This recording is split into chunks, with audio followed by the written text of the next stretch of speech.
জীবনে সফলতা পেতে আপনি অলরেডি অনেক ভিডিও হয়তো দেখেই নিয়েছেন এবং এখনও এই ভিডিওটি দেখছেন। যখন দেখতেই শুরু করেছেন, ভিডিওটি শেষ পর্যন্ত দেখুন। আমি এমন কিছু বাস্তব ধারণা আপনার সামনে রেখে যেতে চাই যা জীবনের পরিবর্তন করতে একাই যথেষ্ট। একটি খুব দরকারি পরিচিত গল্প দিয়ে আজকের এপিসোডটি শুরু করি। একদিন সক্রেটিসের কাছে একজন তার অনুগত গিয়ে বলল সে কিভাবে ধনবান ও সফল হবে। তখন সক্রেটিস তাকে এক নদীর ধারে নিয়ে যায় এবং ওখানে ওই ব্যক্তিকে জলে নামতে বলেন। যখন ওই ব্যক্তিটি জলে নামেন, তার গলা ধরে তাকে কিছুক্ষণ জলের মধ্যে ডুবিয়ে রাখেন। ওই লোকটি ছটফট করতে থাকে এবং সক্রেটিসের হাতকে সরিয়ে দিয়ে জলের উপরে উঠে আসে। লোকটি রেগে গিয়ে সক্রেটিসকে বলে, আমি তো আপনার কাছে বড়লোক হওয়ার উপায় জানতে এসেছিলাম, তো আপনি আমাকে জলে ডুবিয়ে মারছিলেন কেন?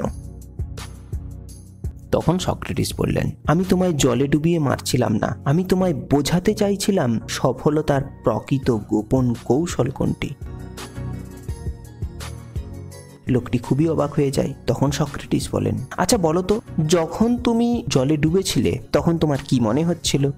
লোকটি উত্তর দিল, তখন মনে হচ্ছিল যে কোনোভাবে আমি যেন শ্বাস নিতে পারি, এবং তাই তো আপনার হাতকে সরিয়ে আমি উপরে উঠে এসেছি। সক্রেটিস বললেন, যখন তুমি জলের মধ্যে ছিলে, শ্বাস নেওয়া ছাড়া অন্য কিছু কথা ভাবছিলে কি? নিশ্চয়ই নয়। জীবনে সফলতা আনতে ঠিক ওই শ্বাস নেওয়ার মতোই তোমাকে ওই সফলতার ভাবনা ছাড়া অন্য কিছু ভাবনার কথা ভাবা চলবে না। সমস্ত ফোকাস ওই সফলতার উপর করতে হবে, আর তখনই তোমার সফলতা তোমার সামনে এসে পৌঁছবে। মনে রাখবেন, এই সক্রেটিসের এই গল্পটি আমাদের জীবনে খুবই প্রভাব ফেলে। জীবনে সফল হতে গেলে এই সক্রেটিসের গল্পটি মানা অত্যন্ত জরুরি। মনে রাখবেন, সাকসেসফুল মানুষ সাধারণ মানুষের মতোই কাজ করে, কিন্তু তাদের কাজ করার পদ্ধতি আলাদা। তারা যে কাজ করে তা অনেক ধৈর্যের সাথে, অনেক দৃঢ়তার সাথে সম্পন্ন করে। এ সম্পর্কে আমি একটি উদাহরণ দিতে চাই। আপনি নিশ্চয়ই উই পোকা দেখেছেন। বড় বড় প্রাসাদ, ইমারতকে ভক্ষণ করে ফেলেছে ও মাটির চাদর দিয়ে ঢেকে ফেলেছে একটাই কারণে, তা হলো ধৈর্য। ওই ছোট্ট একটি উই পোকা এত বড় ইমারতকে করে ধ্বংস করতে পারে, কোনোদিন ভেবে দেখেছেন? অবশ্যই সেটি হলো ধৈর্য। সাকসেসফুল মানুষেরা যে সমস্ত কাজ করে তা অন্য পদ্ধতিতে। যদি আমরা সেই পদ্ধতি অবলম্বন করি, সেই পদ্ধতি অনুযায়ী চলতে থাকি, তাহলে আমাদের দৃষ্টিভঙ্গিও ওই সফল মানুষের দৃষ্টিভঙ্গিতে পরিণত হবে, আর আমরা একদিন সফল হতে পারবো। তাই বন্ধু, আপনার কাছে অনুরোধ, আপনি ওই সফল মানুষগুলিকে খুঁজে বের করুন যারা আপনার কর্মের ফিল্ডের ওপরে বসে রয়েছে, অর্থাৎ আপনি যে বিষয় নিয়ে কাজ করছেন তার ওপরে অলরেডি গিয়ে বসে রয়েছে। তাকে অনুসরণ করুন, তার সমস্ত কাহিনী, তার সমস্ত বর্ণনা পড়ুন, সে কিভাবে সফল হয়েছে, আর সেই পথে চলুন। সফলতা আপনাকে আটকাতে পারবে না। তাদের দৃষ্টিভঙ্গি কয়েকটি আমি আপনার সামনে আলোচনা করব বা তুলে ধরব। 1 নম্বর হলো অ্যাটিটিউড। অ্যাটিটিউড একজন মানুষকে সফল মানুষে পরিণত করে। একবার লর্ড ওয়েলেসলি এক দেশীয় রাজ্য আক্রমণের জন্য 300 থেকে 400 জন সৈনিক নিয়ে এক ডেরাতে পৌঁছয়। আর লর্ড ওয়েলেসলি সেনাপতি রূপে যার সঙ্গে যুদ্ধ করতে এসেছেন তার সৈন্য সংখ্যা ছিল 20,000। এটা লর্ড ওয়েলেসলির জানা ছিল না। ওয়েলেসলির যিনি সেনাপতি রয়েছেন তিনি এসে খবর দেন যে আমরা 3 থেকে 400 জন, কিন্তু ওনাদের সৈন্য সংখ্যা 20,000, এখানে যুদ্ধ করা সম্ভব নয়। তখন সক্রেটিস ওই মুহূর্তে দাঁড়িয়ে এক বুদ্ধি বার করেন। সেটা হলো ওই 300 থেকে 400 জন সৈনিককে 30 থেকে 40 বার ফ্রেশ হতে বাইরে বের করেন, আবার ভেতরে আসতে বলেন। যখন ওই 300 থেকে 400 জন 20 থেকে 30 বার বাইরে বেরোয় এবং একই কাজ করে ভেতরে ঢোকে, তখন অপর দলের সৈনিকের গুপ্তচরেরা দেখে এবং ভাবে যে এদের সৈন্য সংখ্যা মিনিমাম 20 থেকে 30,000, তাই এদের সাথে যুদ্ধ করা সম্ভব নয়। আর তখন তারা বিনা যুদ্ধেই সেই স্থান ত্যাগ করে চলে যায়। এই ঘটনা থেকে আমরা এই শিক্ষা পাই যে অ্যাটিটিউড আর বুদ্ধি আপনাকে সফলতার সর্বোত্তম সিঁড়িতে নিয়ে যেতে পারে। তাই সর্বদা সমস্ত পরিস্থিতিতে আপনার নিজের অ্যাটিটিউডকে ঠিক রাখুন। Use all opportunity. সফল মানুষেরা সর্বদা সমস্ত অপরচুনিটি এবং পসিবিলিটিকে পরীক্ষা করে দেখে। এ সম্পর্কে একটি গল্প আপনার সাথে আমি শেয়ার করতে চাই। এক গ্রামে এক ধার্মিক বাস করত। সে সর্বদা ঈশ্বরের সেবা করত এবং তারপরেই সে জলস্পর্শ করত। একদিন ওই গ্রামে দুর্ভিক্ষ দেখা দেয়। খাদ্যের অভাব দেখা দিলে প্রত্যেকেই ওই গ্রাম ত্যাগ করে চলে যেতে শুরু করলো। তার গ্রামের মানুষেরা তাকে এসে বলে, তুমি আমাদের সাথে এই স্থান ত্যাগ করো, নইলে তোমার মৃত্যু ঘটতে পারে। কিন্তু ওই একনিষ্ঠ ভক্তটি বলল, আমি এখান থেকে যাব না, আমার ঈশ্বরই আমাকে বাঁচিয়ে নেবে। তারপর তারা সেই স্থান ত্যাগ করে। তার বন্ধু বান্ধবরা এসে পৌঁছয় এবং তাকে বলে যে তুমি এই স্থান ত্যাগ করে এখান থেকে চলো। কিন্তু ওই ধার্মিক ব্যক্তিটি সেই একই কথা বলে যে আমি এই স্থান ত্যাগ করতে পারি না, যত বিপদই আসুক না কেন আমি এখানেই থাকবো, আমার ঈশ্বর আমাকে বাঁচিয়ে নেবে। তারপর তার আত্মীয় স্বজন, তার নিজের লোক সবাই তাকে অনুরোধ করে, কিন্তু সে সেই স্থান ত্যাগ করে যায় না।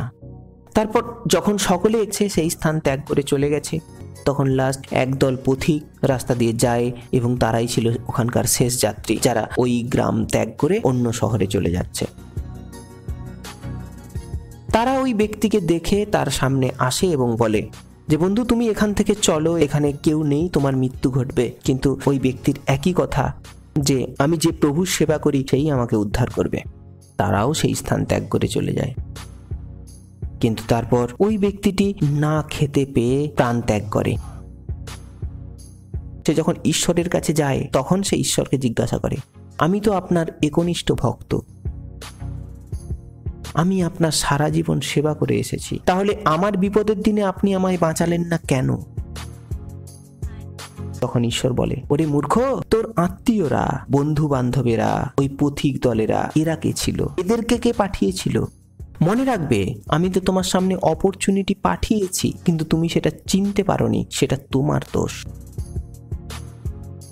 অবশ্যই এই গল্পটি আমাদের জীবনের সঙ্গে পরিচিত। আমাদের মনে রাখতে হবে, আমাদের অপরচুনিটিগুলি প্রত্যেকের সামনে উপস্থিত হয়। আমাদের সৃষ্টিকর্তা প্রত্যেকের সামনে সাকসেসফুল করার জন্য অপরচুনিটি পাঠায়, কিন্তু কেউ বুঝতে পেরে সেই অপরচুনিটিগুলিকে আপন করে নেয়, আর কেউ সেই অপরচুনিটিগুলি গ্রহণ না করে সারা জীবন দুঃখী থেকে যায়। 3 নম্বর হলো নট ফেয়ার ইন ফেলিওর। বেশিরভাগ মানুষ 1-2 বার ব্যর্থ হলেই আশা ছেড়ে দেয়। জীবনে যত বেশি ফেলিওর আসে তত বেশি সাকসেসফুল বা তত বেশি সফলতা আসে। আজ আমি যে কথা বলতে চলেছি তার উদাহরণ আপনি সফল মানুষের বায়োগ্রাফি পড়লেই পেয়ে যাবেন। এখন আমি একটি উদাহরণ দিতে চাই আপনার সামনে। সেটি হলো 21 বছর বয়সে ব্যবসায় ব্যর্থ হয়, 22 বছর বয়সে রাজনীতিতে ব্যর্থ হয়, 24 বছর বয়সে আবার ব্যবসায় ধাক্কা খায়, 26 বছর বয়সে সম্পূর্ণ দেউলিয়া হয়ে যান, 34 বছর বয়সে আবার ঘুরে দাঁড়ায়, কিন্তু সম্পূর্ণ লোকসানে সে আবার ব্যর্থ হয়। এরপর 45, 48 এবং 49 বছর বয়সে বারবার পরাজয় নেমে আসে তার কাছে, কিন্তু সে আশা ছেড়ে দেয়নি।